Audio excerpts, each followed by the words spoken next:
Hello friends, welcome to exam zone. आज हम आपके लिए लाए हैं इंडियन पॉलिटी के अंतर्गत एक नया चैप्टर संविधान के भाग। और आज हम इससे संबंधित सारी जानकारी पढ़ेंगे, समझेंगे और साथ ही इससे जुड़े कुछ इम्पोर्टेंट क्वेश्चंस भी सॉल्व करेंगे, जिससे रिवीजन भी हो जाएगा। तो देखते हैं। और इसी के साथ जो अभी पॉलिटी के हम पहले भी आपके लिए कुछ वीडियो ला चुके हैं, तो वो भी ज़रूर देखें, जिनकी लिंक आपको डिस्क्रिप्शन में मिल जाएगी। और अगर आप पहली बार हमारी चैनल पर आए हैं तो वीडियो को लाइक करें, शेयर करें, चैनल को सब्सक्राइब भी कर लें। और नेक्स्ट वीडियो की नोटिफिकेशन पाने के लिए नोटिफिकेशन बेल को भी ज़रूर दबा दें। तो देखते रहिए एग्जाम जोन। चलिए स्टार्ट करते हैं। तो पहले हम थोड़ी सी बेसिक जानकारी आपको संविधान के भाग के बारे में दे दें। संविधान के भाग होते क्या हैं? तो संविधान में वर्णित जैसे एक टॉपिक के कुछ पर्टिकुलर अनुच्छेदों को एक जगह पर संकलित कर दिया जाए तो उसे सब कहते हैं संविधान का भाग। जैसे कि पहला भाग है भारत और राज्यों का संघ। तो जो केंद्र सरकार और सरकार से संबंधित अनुच्छेद हैं, उनको संकलित करके भाग एक में रख दिया गया है। इसे कहते हैं संविधान का भाग। जो मूल संविधान जो 26 जनवरी 1950 को लागू हुआ था, उसमें थे 22 भाग, जिनमें कई संविधान संशोधन के तहत कुछ हटाए गए और कुछ अनुच्छेद जोड़े गए, लेकिन वर्तमान में भी इनकी संख्या 22 ही है। तो ये आपको याद रखना है। मूल संविधान में 22 भाग थे और प्रेजेंट में भी 22 भाग ही हैं। लेकिन अगर इनके अंतर्गत कुछ एक्स्ट्रा भाग जोड़ दिए गए हैं, जैसे भाग 4 का, तो अगर ऐसे करके इनको गिना जाए तो टोटल संविधान के भाग होते हैं 25। अगर अगर क्रम से गिना जाए तो ये 22 भाग ही हैं। तो चलिए देखते हैं। फर्स्ट है संघ और उसका राज्य क्षेत्र। तो भारतीय संविधान का भाग एक में वर्णित है संघ यानी केंद्र और उसके राज्य क्षेत्र, जो उसका राज्य क्षेत्र है। और इससे संबंधित अनुच्छेद है 1 से 4 तक। तो संविधान के अनुच्छेद 1 से 4 तक संघ और उसके राज्य क्षेत्र का वर्णन है, जो कि संविधान के भाग एक में वर्णित है। और नेक्स्ट है भाग 2 में है भारतीय नागरिकता से संबंधित, यानी कि जो विदेशी नागरिक हैं या जो भी अन्य नागरिक हैं, उनको किन हालातों में भारतीय नागरिकता प्रदान की जाएगी, इससे संबंधित अनुच्छेद है भाग 2 में। भाग 3 आता है हमारे मौलिक अधिकारों से, यानी फंडामेंटल राइट्स। तो भारतीय संविधान द्वारा भारत के हर नागरिक को कुछ मौलिक अधिकार प्राप्त है, फंडामेंटल राइट प्राप्त है। तो जिनका वर्णन भारतीय अनुच्छेद 12 से 35 तक किया गया है, और ये भाग 3 में वर्णित है। और इससे संबंधित एक और इम्पोर्टेंट क्वेश्चन है कि संविधान के भाग 3 को ही मैग्ना कार्टा के नाम से भी जाना जाता है। तो ये क्वेश्चन कई बार एग्जाम में पूछा गया, आपके लिए इम्पोर्टेंट है। संविधान के भाग 3 में मौलिक अधिकारों का वर्णन है और इसे मैग्ना कार्टा भी कहा जाता है। तो ये आपको याद रखना है। नेक्स्ट भाग 4 राज्य के नीति निर्देशक तत्व हैं। नीति निर्देशक तत्वों से वर्णन है कि जिनके आधार पर राज्य सरकारें अपनी नीति निर्देशित करती हैं या नीति का निर्धारण करती हैं, तो उसको कहा जाता है राज्य के नीति निर्देशक तत्व। इनका वर्णन है भाग 4 में अनुच्छेद 36 से 51 तक। और अब आता है भाग 4 ए या भाग 4 का। इनमें वर्णित है भारतीय नागरिकों के मौलिक कर्तव्य। और ये 42वें संविधान संशोधन 1976 द्वारा संविधान में जोड़े गए थे। तो याद रखना, ये मूल संविधान में नहीं थे, इन्हें 42वें संविधान संशोधन 1976 द्वारा संविधान में जोड़ा गया था। तो इसका तो ये 4 ए मौलिक कर्तव्य और इनसे संबंधित अनुच्छेद है 51 ए। ये रूस के संविधान से भारतीय संविधान में जोड़े गए थे। ये पहले 10 थे और अब प्रेजेंट में 11 मौलिक कर्तव्य हैं। भाग 5 में है संघ सरकार, संघ यानी केंद्र। तो भाग 5 में है संघ सरकार या केंद्र सरकार की शक्तियों का वर्णन। इससे संबंधित अनुच्छेद है 52 से 151 तक। संघ यानी राष्ट्रपति, प्रधानमंत्री, उपराष्ट्रपति, महान्यायवादी, इनसे संबंधित जो भी टॉपिक हैं वो है भाग 5 में वर्णित है। अगला है भाग 6 में है राज्य सरकारों से वर्णन। तो राज्य सरकार यानी मुख्यमंत्री, राज्यपाल, ये सब संबंधित हैं, वो सब भाग 6 के अंतर्गत आते हैं। और बताए भाग 7 तो भाग 7 ये पहले था, किंतु इसे 7वें संविधान संशोधन द्वारा निरस्त कर दिया गया था। तो इसे आपको याद रखना है कि ये अब निरस्त हो चुका है, और इसमें ग्रुप वाइज जो भी जितने भारत के राज्य उनको ग्रुप वाइज करके रखा गया था। तो प्रेजेंट में ये निरस्त हो चुका है 7वें संविधान संशोधन द्वारा। नेक्स्ट है भाग 8। भाग 8 में संघ राज्य क्षेत्र। संघ राज्य क्षेत्र से मतलब है जो भारत के केंद्र शासित प्रदेश हैं। तो केंद्र शासित प्रदेशों का वर्णन है भाग 8 में। तो ये आपको याद रखना है, भाग 8 में है, और इससे संबंधित अनुच्छेद है 239 से 242 तक। अगला है भाग 9।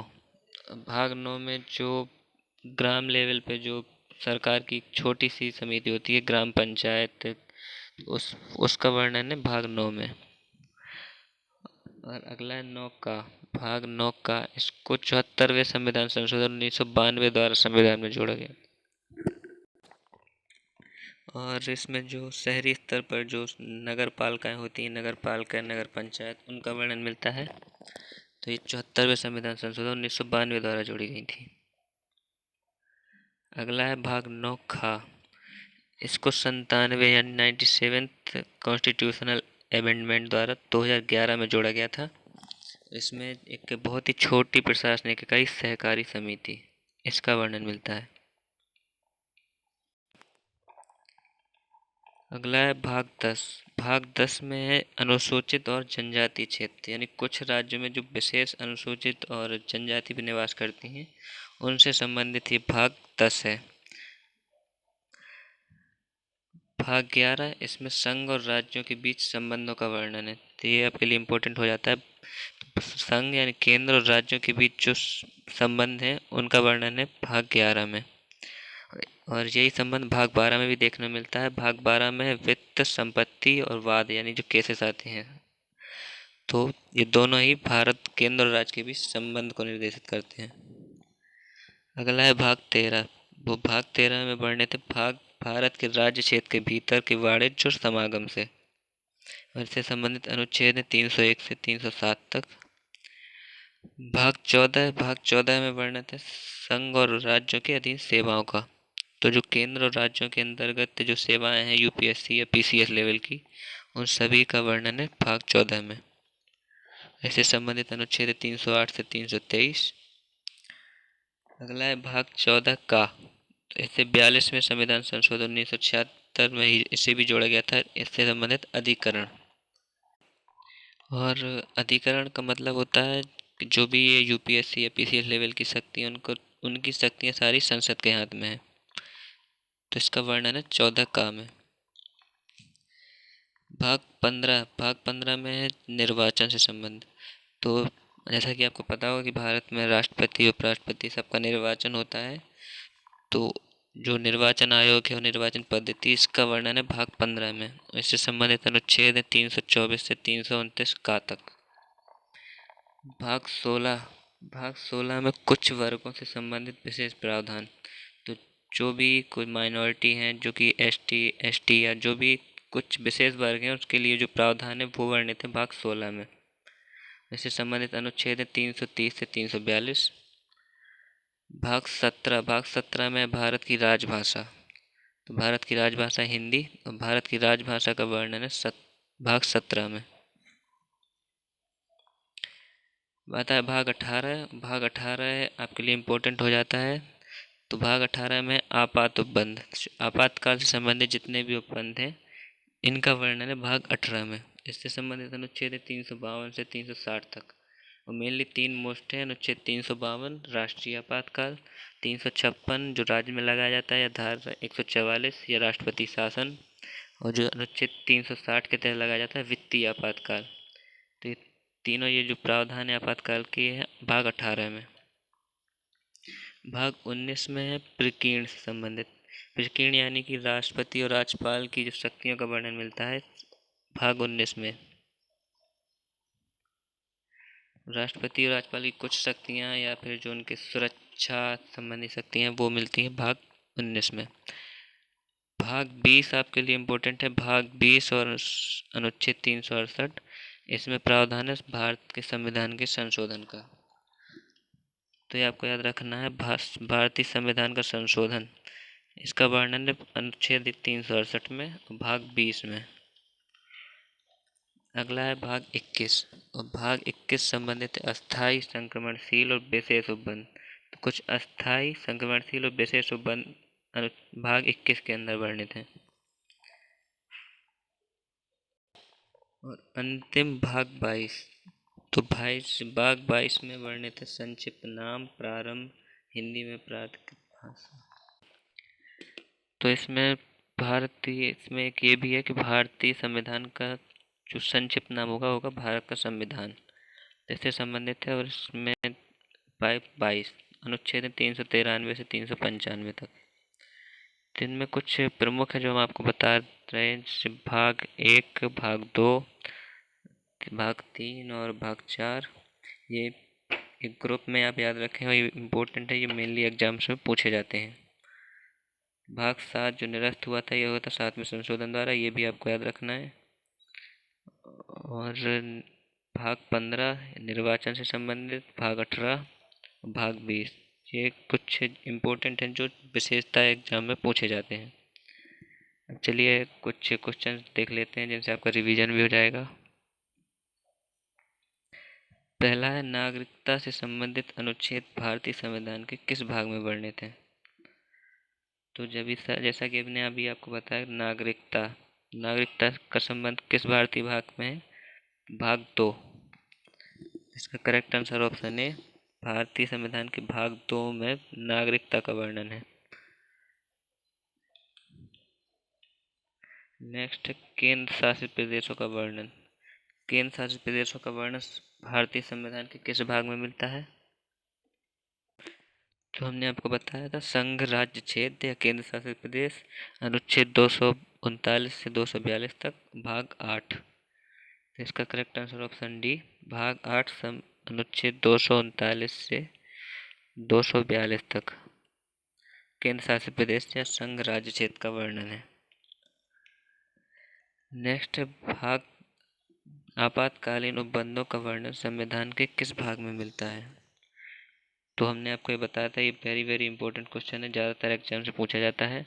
आपातकालीन जो भी उपबंध है उनका वर्णन संविधान के किस भाग में मिलता है। तो संविधान के भाग 18 352 से 360 तक आपातकालीन उपबंधों का वर्णन मिलता है। नेक्स्ट है राज्य सरकारों से संबंधित अनुच्छेद किस भाग में मिलते हैं। तो राज्य सरकारों से, स्पेशली राज्य सरकारों से जब पूछे तो भाग 6। अगर जो इसका करेक्ट आंसर ऑप्शन बी, भाग 6 में वर्णन है राज्य सरकारों का। राज्य सरकार यानी राज्यपाल, मुख्यमंत्री, राज्यों के गृह मंत्री, ये सब। नेक्स्ट है मौलिक अधिकारों का अनुबंध संविधान के किस भाग से है। तो मौलिक अधिकार या मैग्ना कार्टा, मौलिक अधिकारों का अनुबंध संविधान के किस भाग से है। तो मौलिक अधिकारों का वर्णन है भाग 3 में।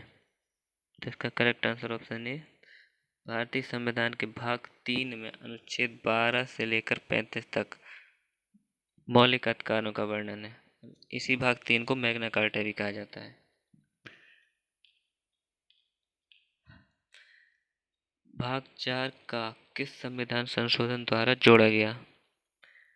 तो भाग 4 का, इसमें मौलिक कर्तव्यों का वर्णन है और ये 42वें संविधान संशोधन 1976 द्वारा संविधान में जोड़ा गया था।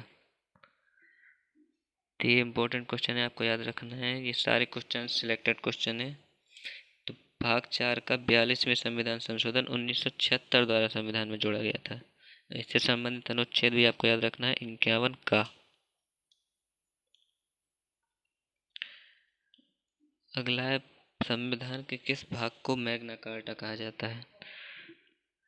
तो ये बहुत ज़्यादा बार एग्जाम में पूछा गया है, भारतीय संविधान के किस भाग को मैग्ना कार्टा कहा जाता है। तो मैग्ना कार्टा कहा जाता है मौलिक अधिकार यानी भाग 3 को। तो इसका करेक्ट आंसर ऑप्शन है। नेक्स्ट है संविधान का अनुच्छेद 368 किस भाग से संबंधित है। तो आर्टिकल 368 इसमें भारत के संविधान के संशोधन का वर्णन है। ये किस भाग से संबंधित है? तो भाग 20।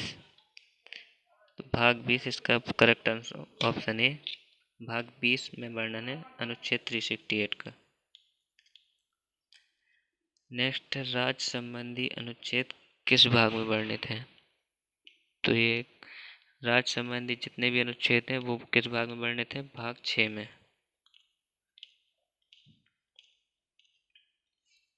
अगला है संविधान का भाग 15 निम्न में से किससे संबंधित है? तो संविधान का भाग 15 निम्न में से किससे संबंधित है? तो भाग 15 में है निर्वाचन का वर्णन। तो निर्वाचन का वर्णन है और इसका करेक्ट आंसर ऑप्शन बी। तो फ्रेंड्स, कैसी लगी आपको आज की वीडियो? और इससे पहले भी हम पॉलिटी की जो कुछ वीडियो बना चुके हैं जिसकी लिंक आपको डिस्क्रिप्शन में मिल जाएगी, तो उनको भी ज़रूर देख लें। वीडियो पसंद आए तो लाइक करें, शेयर करें, चैनल को सब्सक्राइब करें और नोटिफिकेशन बेल को भी ज़रूर दबा दें। Thank you. देखते रहिए एग्जाम जोन।